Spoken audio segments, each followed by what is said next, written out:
Irrational numbers. तो irrational numbers के बारे में हमने एक्सरसाइज 1.1 में पढ़ा ही है ना। तो इनके डेसिमल एक्सपेंशंस कैसे होते हैं? इनके डेसिमल एक्सपेंशंस कैसे होते हैं बच्चे? नॉन टर्मिनेटिंग, नॉन रिपीटिंग, है ना। ऐसे तो पहचाना था हमने इसको, नॉन टर्मिनेटिंग, नॉन रिपीटिंग, ठीक है। तो ये इर्रेशनल नंबर्स होते हैं। इर्रेशनल नंबर्स जो होते हैं, लेट्स से मैं एक एग्जांपल ले लेता हूं,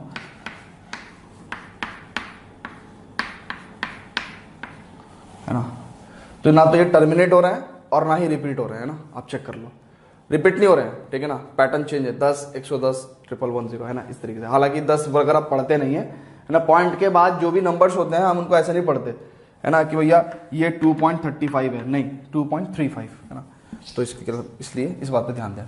तो स्टूडेंट्स हम बात कर रहे थे non terminating, non repeating numbers are irrational numbers. Irrational numbers, ये नंबर हम P अपॉन Q की फॉर्म में रिप्रेजेंट नहीं कर सकते, P अपॉन Q की फॉर्म में रिप्रेजेंट नहीं कर सकते। अभी आपको सीखने को मिलेगा, ठीक है ना। तो इर्रेशनल नंबर्स क्या सिर्फ यही होते हैं? कुछ और बताओ। जैसे ये तो एक तरीका बता दिया मैंने आपको। दूसरा कहता है कि भैया square root of m where m is not a perfect square. कहता है square root of number m, है ना, where m is integer. m क्या है? एक पॉजिटिव इंटीजर है। पॉजिटिव इंटीजर का मतलब क्या होता है? नेचुरल नंबर, है ना।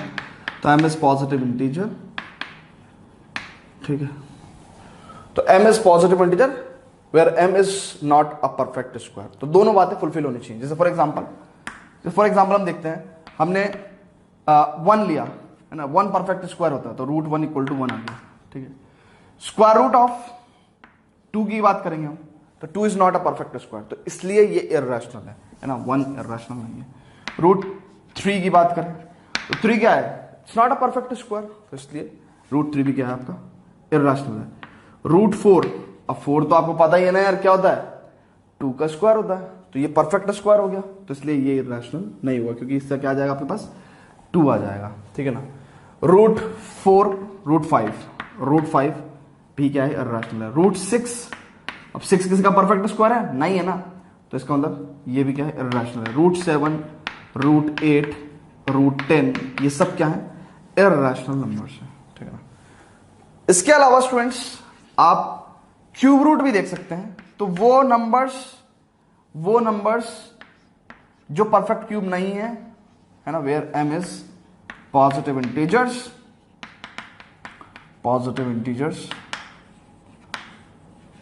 and m is not a perfect cube, ठीक है। अब स्टूडेंट सुनो, ये हमने 2-3 तरीके से देख लिया हमने इर्रेशनल नंबर्स।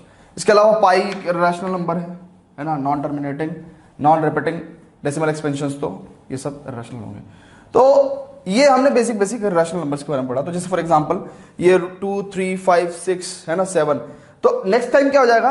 अगर हम क्यूब रूट ऑफ 8 कह रहे हैं तो ये इर्रेशनल नहीं होगा। हालांकि रूट ऑफ 8 तो इर्रेशनल है, यानी कि स्क्वायर रूट ऑफ 8 इर्रेशनल है, but cube root of 8 is not irrational, ठीक है ना। क्यों? क्योंकि क्यूब रूट ऑफ 8 आपको क्या दे देगा? क्यूब रूट ऑफ 8 आपको क्या दे देगा बेटे? 2 दे देगा ना।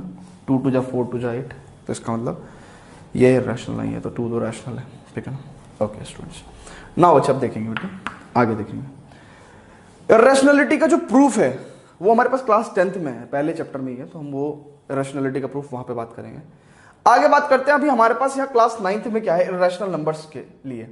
तो उन्होंने कहा कि भैया क्लास 9th में हमारे पास इर्रेशनल नंबर्स में टॉपिक है locating irrational numbers on number line, ठीक है ना। तो स्टूडेंट्स बाकी सारी बातें आप फटाफट नोट कर लें, नोट्स हमेशा बना के चलें, ठीक है ना, क्योंकि आपके कॉन्सेप्ट्स बिल्ड हो रहे हैं, है ना, पर हमें कॉन्सेप्ट परमानेंट अपने ब्रेन में स्टे करने के लिए we need to revise on time on periodic basis. तो हमें क्या करना पड़ेगा? एग्जाम से पहले इनको रिवाइज भी करना पड़ेगा। उस टाइम पे आप बच्चे इतनी बड़ी वीडियो देखोगे तो वो मजा नहीं आएगा, है ना। तो इसलिए आप नोट्स से रिवाइज कर लोगे, तो नोट्स हमेशा बनाते चलें, ठीक है बच्चे, है ना। ओके, आगे बढ़ते हैं। अब इर्रेशनल नंबर्स को लोकेट कैसे करते हैं। Pythagoras theorem is the simple logic which we will use in locating the irrational number. जैसे फॉर एग्जांपल हमने √2 को लोकेट करना है ना, √2 को, तो √2 को लोकेट करना, हमने क्या करा, ग्राफ पे नंबर लाइन खींची, ये 0 ये 1, ठीक है, ये 0 ये 1, तो इसकी डिस्टेंस कितनी रही, अगर आप देखें ये यहां से लेके यहां तक 1 है ना भाई, ठीक है, तो ये 1 है। अगर इतनी ही डिस्टेंस, ये 1 यूनिट है, इतनी ही डिस्टेंस हम एक परपेंडिकुलर डाल दें, ठीक है, परपेंडिकुलर डालना आता है नहीं आता है, आता है ना, हाँ, तो परपेंडिकुलर मतलब 90 डिग्री पे हम एक 1 यूनिट की लाइन लेनी है, तो आपको क्या करना है, 90 डिग्री की एक लाइन खींच के आपको उस पर 1 यूनिट मेजर करके मार्क कर देना है। तो ये 1 और ये 1, ठीक है। अब ये 1 और ये 1 यानी कि बेस 1 एंड परपेंडिकुलर 1, हाइपोटेन्यूज कितना होगा, देखो, तो पाइथागोरस थ्योरम क्या कहती है बेटे, पाइथागोरस थ्योरम कहती है कि अगर ये परपेंडिकुलर है, ये बेस है, ये हाइपोटेन्यूज है, तो hypotenuse square is equal to base square plus perpendicular square. तो बेसिकली अगर हम देखें तो ये हमारे पास सपोजिट ये लेंथ कितनी होगी, तो बेस 1 परपेंडिकुलर 1, तो ये लेट्स से हमने ए पॉइंट कह दिया, तो ओ ए की लेंथ कितनी होगी, ओ ए की लेंथ कितनी होगी, O A square equal to 1 square plus 1 square, that means कितना हो गया बेटे, 1 और 1 2, तो O A is equal to कितना हो गया आपके पास, √2, है ना, O A is equal to √2। हालांकि मैं आपको एक बात बता दूं बच्चों कि अगर O A square is equal to O A square equal to 2 था, तो ओ ए की वैल्यू प्लस और माइनस √2 आनी चाहिए थी, बट क्योंकि हमें जो फाइनली लोकेट करना है वो √2 करना है, एंड ऑल्सो ओ ए एक लेंथ है, ओ ए एक लेंथ है, और लेंथ बेटा नेगेटिव नहीं हो सकती, तो इसलिए हमने ओ ए को क्या लिया, √2 लिया। अब तो खुद सोचो अगर हमें √2 लोकेट करना है, हमने कंपास का पॉइंटर यहां लिया, पेंसिल यहां लगाई, और हमने देखा कि अगर हम इस रेडियस को लेके एक आर्क लगा दें इस नंबर लाइन पे, तो ये √2 ही तो होगा। क्यों? क्योंकि देखो ना, एक बात सुनो, ये O है और ये सपोजिट A है, ये लेंथ √2 है। अगर मैं O को सेंटर मानते हुए और √2 को रेडियस मानते हुए एक सर्कल ड्रॉ करूं, तो भैया ये भी रेडियस और ये भी रेडियस है ना, तो ये भी रेडियस यानी कि ये भी √2 होगी। आगे बढ़ाऊंगा तो ये भी √2 होगी, तो इसका मतलब हमने √2 मार्क कर दिया। क्लियर है ना, तो ये हमने √2 मार्क कर दिया। √2 की वैल्यू कुछ 1.4 समथिंग होती है, ठीक है ना, तो वो क्या होगा, 1.4 के अराउंड ही मार्क करेंगे। हालांकि उसका आपको ध्यान नहीं करना, दिस इज सिंपल ज्योमेट्रिकल, है ना, फिगर, तो आप सिंपल कंपास से आप इसको ऐसे कर देंगे, ठीक है ना। और कंसेप्चुअल क्लैरिटी के लिए कि आपने कैसे किया, मैं आपको एक कॉपी पे भी ये लोकेट करके दिखा दूंगा, है ना, क्योंकि बच्चे कहेंगे सर आपने तो बता दिया यहाँ पे कंपास रखना है इसको, तो मैं कॉपी के माध्यम से भी आपको सिखा दूंगा, टेंशन मत लो आप, ठीक है। कॉन्सेप्ट समझो कि कॉन्सेप्ट क्या था, ठीक है, ओके। अब आगे बढ़ते हैं।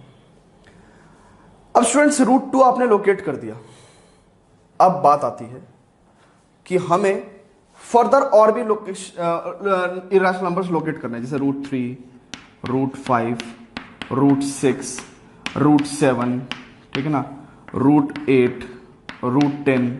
अगर हमें इन सबको लोकेट करना हो तो कैसे करेंगे, ठीक है। अब सुनो बात करते हैं √3 पे, ठीक है ना। तो इसको आप फटाफट इतना नोट कर लो, है ना, उसके बाद हम आगे बढ़ते हैं। तो स्टूडेंट्स, हालांकि बहुत सारे बच्चे सोच रहे होंगे कि सर प्लीज आप हमें कॉपी पे करा दो, क्योंकि बोर्ड पे शायद उन्हें समझ ना आ रहा हो, बोर्ड पे इतना फेमिलियर ना हो, क्योंकि ग्राफिकल चीज है बोर्ड पे, ऑब्वियसली बच्चे कंफ्यूज हो सकते हैं, बट कोई दिक्कत नहीं, आप सिर्फ कॉन्सेप्ट समझने की कोशिश करो। सोचो कि ये मैथमेटिकल क्वेश्चन है कोई, है ना, तो कॉन्सेप्ट समझने की कोशिश करो, उसके बाद ग्राफिकल तो हम आपको सिखा देंगे, ठीक है। अब सुनो बच्चे, अगर √3, √5, √6, √7, √8, √10 कुछ भी लोकेट करना है, तो पहले मैं आपको एक बात बता दूं कि कभी भी √n अगर लोकेट करना है, अगर √n आपको लोकेट करना है, you must know, you must have root n minus 1 on number line. ठीक है ना। मस्ट मैंने वर्ड यूज कर दिया, हालांकि ऐसा कुछ है नहीं, ठीक है ना, तो मस्ट वर्ड में हटा दे रहा हूं। मस्ट वर्ड का मतलब होता है कि होना ही होना है, बट जरूरी नहीं है, अगर नहीं भी होगा तो कहता है लोकेट रूट एन, तो कह रहा है to locate root n on number line है ना,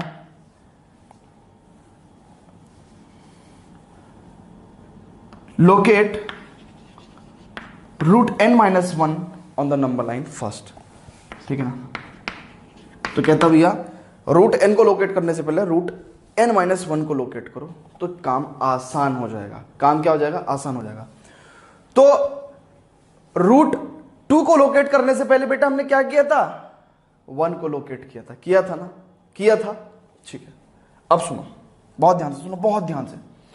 ये हमारा यहां पे लेट्स से यहां पे हमारा रूट 2 हो गया, ये रूट 2 है ना, ये रूट 2 मान लिया हमने, ठीक है ना। और मैं सारी चीजें हटा दे रहा हूं, है ना, सबने तो नोट कर लिया ना, तो मैं सारी चीजें हटा दे रहा हूं। अब सारी चीजें मैं हटा दे रहा हूं। अब सुनो बच्चे, ये यहां पे 2 था। अब क्योंकि मुझे रूट 3 लोकेट करना है, रूट 3 लोकेट करना है, अब क्या करना है? रूट 3 लोकेट करना है। तो मेरे पास root 3 minus 1 that means root 2 number line पे होना चाहिए। नंबर लाइन पे रूट 2 है, ये वाली डिस्टेंस रूट 2 है, चेक कर लो, ठीक है। अब मैं क्या करूंगा? मुझे कुछ नहीं करना, यहां पे एक 1 यूनिट डिस्टेंस की परपेंडिकुलर ले लो आप। ऐसा करने से क्या हुआ बच्चे? भाई यहां से लेके यहां तक रूट 2, भाई यहां से लेके यहां तक रूट 2, और ये डिस्टेंस 1। तो अगर आप इसको ट्रायंगल बनाओगे बेटे, तो एक बात सुनो ना, ये डिस्टेंस कितनी होगी? लेट्स से अगेन आपने a कह दिया, तो OA square is equal to perpendicular square 1 square plus base कितना है टोटल इस ट्राइंगल में? अगर OAB की बात करूं तो एक तरह से अगर आप देखें तो OA स्क्वायर इक्वल टू कितना? AB square plus OB square. तो OA square equal to AB square कितना होगा? That is 1 plus OB square कितना होगा? OB कितना? OB लेंथ देखो ना, OB लेंथ कितनी है? बी पॉइंट ये है, तो OB लेंथ तो रूट 2 है ना भैया, यहां से लेके यहां तक, तो रूट 2 का स्क्वायर दैट मीन्स 2। तो इसका मतलब क्या होगा? 3, that means OA square equal to अगर 3 है तो OA इक्वल टू कितना होगा? रूट 3। अगेन क्या कॉन्सेप्ट लगाओगे भैया? रेडियस मिल गई, ले यहां पे लो सेंटर और मेजरमेंट लो रूट 3 का, और क्या कर दो? उसके बाद ड्रॉ कर दो, तो यहां पे आपका कहीं रूट 3 आ जाता है, ठीक है ना। तो हम कॉपी पे भी करके दिखा देंगे, ये सिर्फ कॉन्सेप्ट बिल्डिंग के लिए है। एक्चुअल क्वेश्चन कैसे सॉल्व होगा हम कॉपी पे आपको करके दिखाएंगे, है ना, बाकायदा आपको सब कुछ कॉपी पे दिखेगा, ठीक है। तो सिर्फ कॉन्सेप्ट बिल्डिंग के लिए, तो ये काम लेकिन हम करेंगे किसमें? एक्सरसाइज में करेंगे, ठीक है। तो कॉन्सेप्ट बिल्डिंग के लिए हमने ये काम किया, ठीक है बच्चे।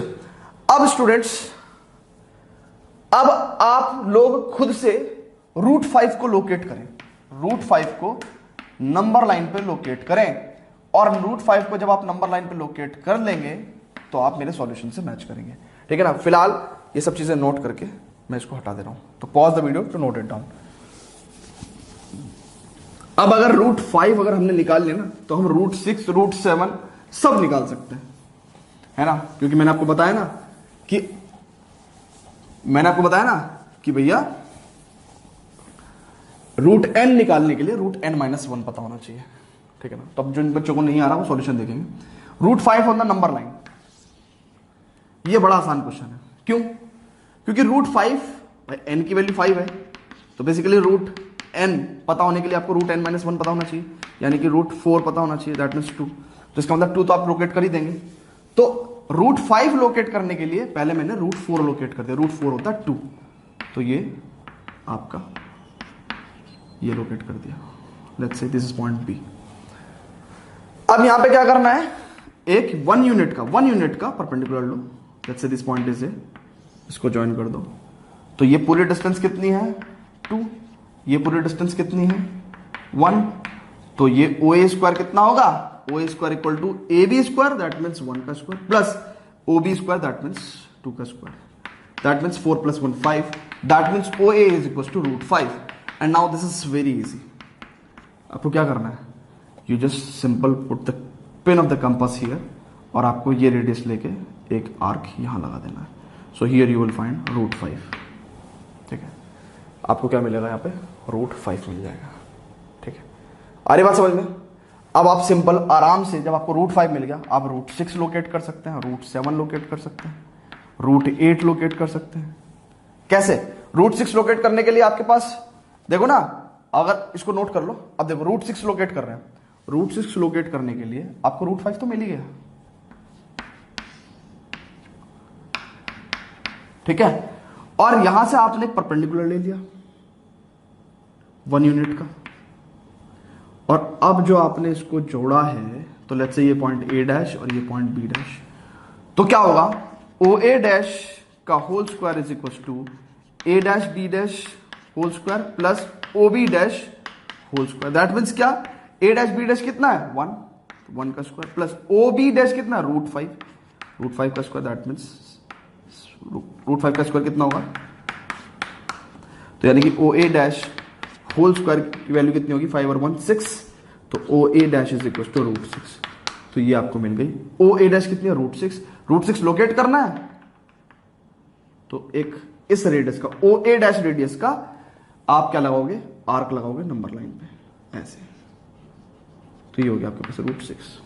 ठीक, तो दिस इज सो इजी। तो होपफुली आपको काफी समझ में आया होगा। रेस्ट आपको अगर नहीं समझ में आया होगा तो we will do these things on copy as well, है ना, copy with pencil and compass and all things. ठीक है ना, क्योंकि मेरे पास अभी तो आई थिंक है नहीं। ठीक है ना, तो वैसे भी बोर्ड पे थोड़ी चलाऊंगा यार। ठीक, ओके तो स्टूडेंट्स आगे बढ़ते हैं, और इसकी जो एक्सरसाइज है we will solve on notebook. ठीक है ना, तो मैं चेक कर लेता हूं इसकी एक्सरसाइज। यस, इसकी एक्सरसाइज हम लोग करेंगे नोटबुक पे, बट कुछ क्वेश्चंस ऐसे हैं जो हम कर सकते हैं, है ना, अपार्ट फ्रॉम द नोटबुक। तो स्टूडेंट्स आगे एक्सरसाइज सॉल्व करने से पहले ये वैल्यूज आपको ध्यान रखनी है। √2 की value 1.414।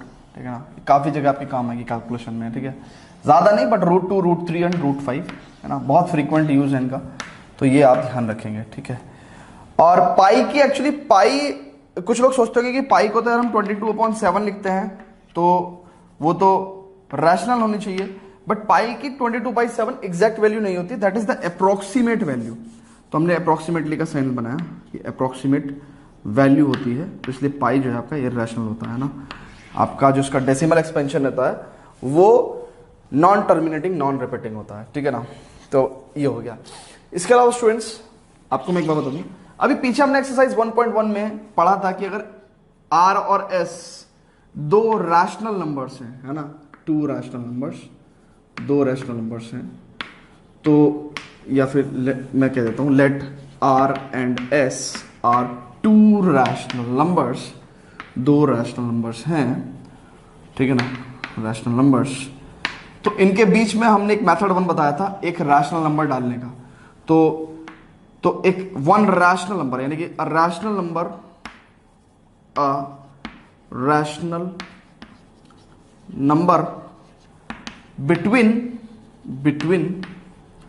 Between R and S, हमने सिखाया था आपको कि r + s/2, है ना, मिड वैल्यू। ऐसे ही अगर आप दो रैशनल नंबर के बीच में एक इररैशनल नंबर निकालना चाहते हैं, तो क्या कहेंगे आप, एन इररैशनल नंबर